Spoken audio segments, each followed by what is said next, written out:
En 2013, sur son blog personnel, avant l'existence d'OpenAI, Sam Altman tape une phrase qu'on lui ressort sans cesse. Les gens qui réussissent le mieux construisent des religions. 13 ans plus tard, une journaliste republie cette phrase à l'antenne nationale et il va falloir s'expliquer. Épisode Sam Altman, Karen Ao, la religion de l'IA. Chapitre 1, la phrase de 2013. Il l'a écrite lui-même, bien avant d'avoir besoin qu'on la lui pardonne. Sam Altman n'a pas prononcé cette phrase en interview dans un moment de fatigue qu'il regretterait ensuite. Il l'a écrite lui-même sur son propre blog en 2013, des années avant qu'OpenAI n'existe. Les gens qui réussissent le mieux, écrivait-il alors, construisent des religions. C'est cette phrase précise que la journaliste Karen Ao ressort le 4 juillet 2026 sur l'antenne de l'émission américaine Democracy Now! Ce jour-là correspond justement à la programmation spéciale de la fête nationale. Son livre Empire of AI, publié l'an dernier, affirme qu'il s'est développé, à l'intérieur de la Silicon Valley, ce qu'elle appelle des mouvements quasi-religieux. Ces mouvements se forment autour de la promesse d'une intelligence artificielle qui dépasserait l'humain. Le mot est fort et il mérite qu'on s'y arrête plus de 30 secondes parce qu'il désigne quelque chose de précis, pas une insulte en l'air. Une religion, au sens où Ao l'emploie, n'a pas besoin d'un dieu. Elle a besoin d'une promesse de salut incarnée par une figure reconnaissable et de fidèles prêts à des sacrifices que rien ne justifie rationnellement. OpenAI coche ces cases sans effort. Sa promesse de salut porte un nom, l'intelligence artificielle générale, une machine censée bénéficier un jour à l'humanité entière selon la mission affichée par l'entreprise. Cette promesse s'incarne aussi dans un visage précis, celui d'Altman lui-même.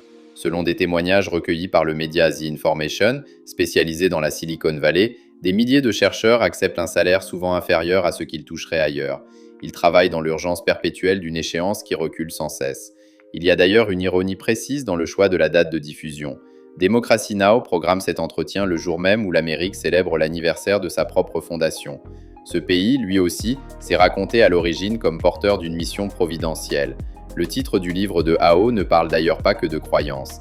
Il documente aussi ce qu'elle appelle une forme de colonialisme moderne, où la promesse universelle profite d'abord à un centre. Sa périphérie, elle, en paie le prix. Ce que cette lecture change, c'est la nature même de la critique. Pendant des années, la presse tech a traité ce discours de mission comme du marketing grandiloquent, à prendre avec distance. Ao propose autre chose, une grille structurelle, pas un jugement moral sur la sincérité d'Altman. Le livre ne cherche pas à savoir s'il croit ce qu'il dit. Il cherche ce que fait, concrètement, une entreprise qui organise son recrutement et son financement comme le ferait une institution religieuse. Ce déplacement du regard change aussi la manière d'écouter les entretiens d'embauche du secteur. La question posée aux candidats porte moins souvent sur leur salaire souhaité que sur leur adhésion à la mission.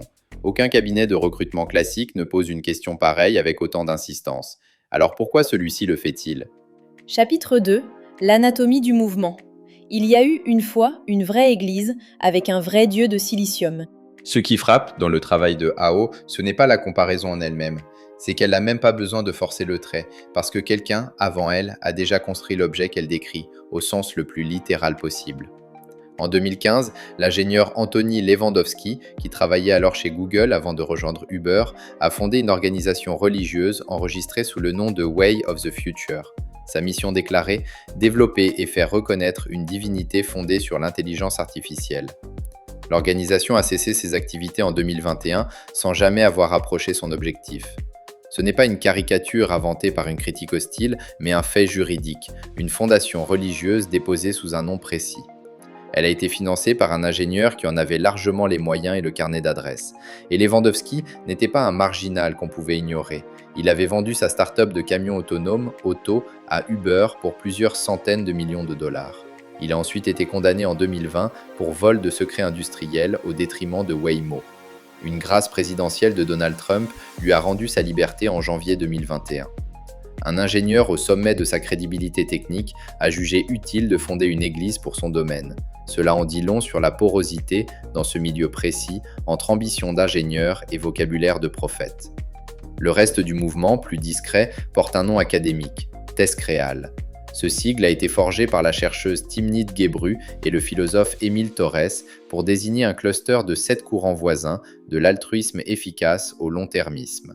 Ces courants reviennent sans cesse dans les cercles de la sécurité de l'intelligence artificielle et partagent la conviction que l'humanité doit se préparer à un basculement civilisationnel précis.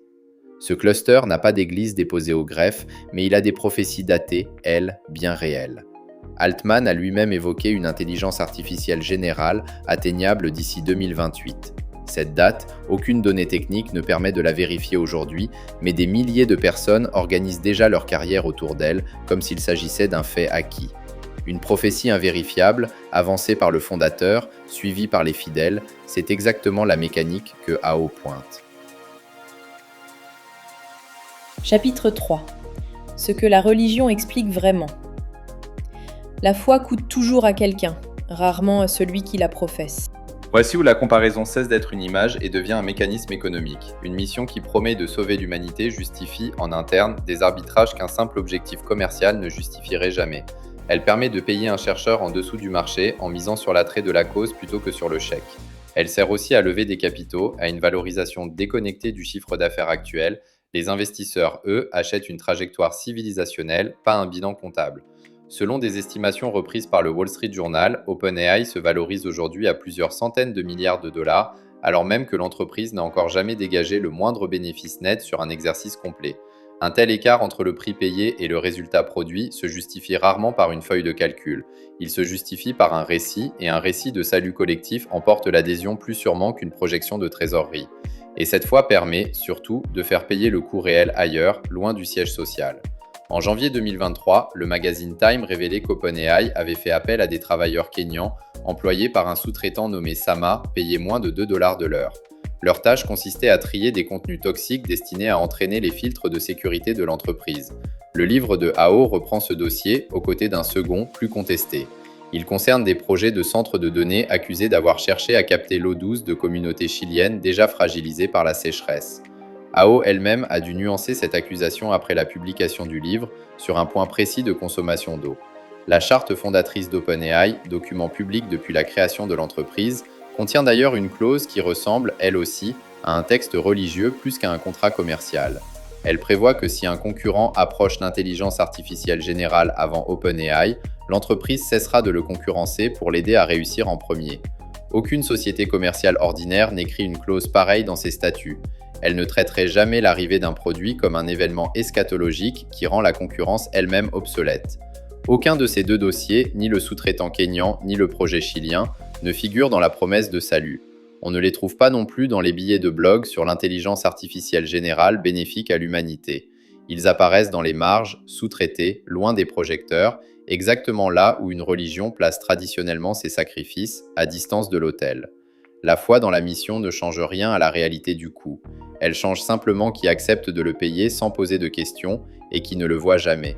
Un futur actionnaire d'OpenAI, qui achètera des parts après son entrée en bourse prévue à l'automne, ne verra jamais passer la moindre ligne budgétaire, ni sur un sous-traitant kényan, ni sur une communauté chilienne. Son épargne financera pourtant, indirectement, la structure qui les a fait travailler. Chapitre 4. Le risque de l'étiquette. Traiter d'illuminer quelqu'un a toujours dispensé de lui répondre. Il faut maintenant retourner l'argument, parce qu'un lecteur lucide doit se méfier de sa propre satisfaction en entendant ce mot de religion. L'étiquette de culte a une longue histoire, et cette histoire n'est pas toujours à l'honneur de ceux qui la collent. L'historien romain Tacite décrivait déjà les premiers chrétiens comme les adeptes d'une superstition dangereuse, haïssable pour le genre humain. Ce n'était pas une analyse, c'était un moyen de ne jamais discuter ce qu'ils affirmaient réellement. Le XXe siècle a rejoué cette scène plusieurs fois. Les militants antinucléaires de la guerre froide se sont fait traiter d'hystériques millénaristes avant que la recherche sur l'hiver nucléaire ne confirme une partie de leurs craintes. Plus tard, les premiers écologistes des années 1970 ont subi le même sort, moqués comme les prêtres d'une religion verte. La climatologie a fini par documenter précisément ce qu'ils redoutaient sans preuve chiffrée. Il faut d'ailleurs reconnaître, honnêtement, que le milieu de la sécurité de l'intelligence artificielle prête parfois le flanc à la comparaison. Une partie de ces chercheurs s'échangent couramment un chiffre personnel, baptisé entre eux la probabilité de catastrophe. C'est une estimation à la louche du risque que l'intelligence artificielle finisse par causer un désastre existentiel. Cette pratique ressemble, dans sa forme, à un débat théologique sur la probabilité du salut. Elle donne des arguments faciles à quiconque veut ranger tout le sujet dans la case croyance plutôt que recherche. Le risque, aujourd'hui, c'est de faire à la sécurité de l'intelligence artificielle ce qu'on a fait à ces deux mouvements. Un chercheur en interprétabilité qui alerte sur un comportement trompeur détecté dans un modèle ne prophétise pas une apocalypse. Il décrit un résultat d'expérience, reproductible, discutable sur ses propres termes techniques. Le qualifier de croyant plutôt que de répondre à son papier, c'est exactement le geste de Tacite avec un vocabulaire de laboratoire à la place d'un vocabulaire religieux. L'étiquette de AO éclaire un mécanisme réel, la mission qui couvre des coups détournés. Mais brandie sans discernement, elle peut aussi devenir la meilleure excuse pour ne jamais lire un papier de recherche jusqu'au bout. Chapitre 5. La grille de lecture. Ce que cette étiquette révèle et ce qu'elle permet d'esquiver. Pour un journaliste qui couvre ce secteur, la grille est simple à énoncer, plus difficile à appliquer. Le mot religion sert à repérer une incitation qui profite du récit de mission, jamais à trancher une question scientifique. Un journaliste qui écrit qu'OpenAI ressemble à une église, sans mentionner le salaire d'un chercheur ni le coût d'un sous-traitant, n'a rien démontré de plus qu'un parti pris. Dès qu'un article se sert du mot pour éviter de citer un chiffre ou un papier technique précis, c'est que l'étiquette a cessé d'éclairer et commencé à remplacer le travail. Un test simple permet de trancher, dans chaque cas particulier, si retirer le mot religion de la phrase laisse derrière lui un fait vérifiable, un salaire précis ou une donnée d'expérience reproductible, l'étiquette éclairait vraiment quelque chose. Mais si le retirer ne laisse plus rien du tout, l'étiquette ne faisait que remplacer un argument qu'on n'avait pas envie de construire. Pour un régulateur, la leçon se lit à l'inverse. Un mouvement qui ressemble à une religion mérite d'être surveillé pour ses effets concrets, pas pour ses croyances affichées. Un sous-traitant payé 2 $ de l'heure ou de l'eau captée loin des sièges sociaux, voilà ce qui compte. On ne régule pas une fois, on régule un contrat de travail ou une chaîne de sous-traitance, et ces objets-là existent, qu'on les appelle religion ou pas. Le secteur des compléments alimentaires offre ici un précédent utile. La loi n'interdit pas de croire qu'une pilule guérit tout, elle exige seulement que la publicité ne l'affirme pas sans preuve. Rien n'empêche, de la même façon, de laisser un laboratoire croire à sa propre mission, tant que ces affirmations vérifiables, elles, restent soumises à la preuve. Pour un salarié de laboratoire, enfin, la grille se resserre jusqu'à devenir personnelle. La question à se poser n'est pas si la mission est sincère. Altman peut croire chaque mot de ce qu'il écrit, cela ne change rien à l'usage que son entreprise fait de cette croyance pour fixer un salaire ou justifier une cadence. La bonne question est de savoir ce que l'on accepte, très concrètement, au nom d'une promesse qu'on ne pourra vérifier que dans plusieurs années. Et rien ne garantit qu'elle se vérifie un jour. Un chercheur qui négocie son contrat peut très bien croire à la mission, tout en exigeant malgré tout un salaire de marché. C'est exactement comme un fidèle qui prie sans renoncer pour autant à ses économies pour l'Église. 13 ans après avoir écrit que les gens qui réussissent construisent des religions, Altman dirige une entreprise qui ressemble, trait pour trait, à ce qu'il décrivait alors. Ce n'était peut-être pas une confession. C'était un plan. Vous écoutiez Sam Altman, Karen Ao, La religion de l'IA. Merci d'avoir écouté jusqu'au bout. Si cet épisode vous a parlé, partagez-le.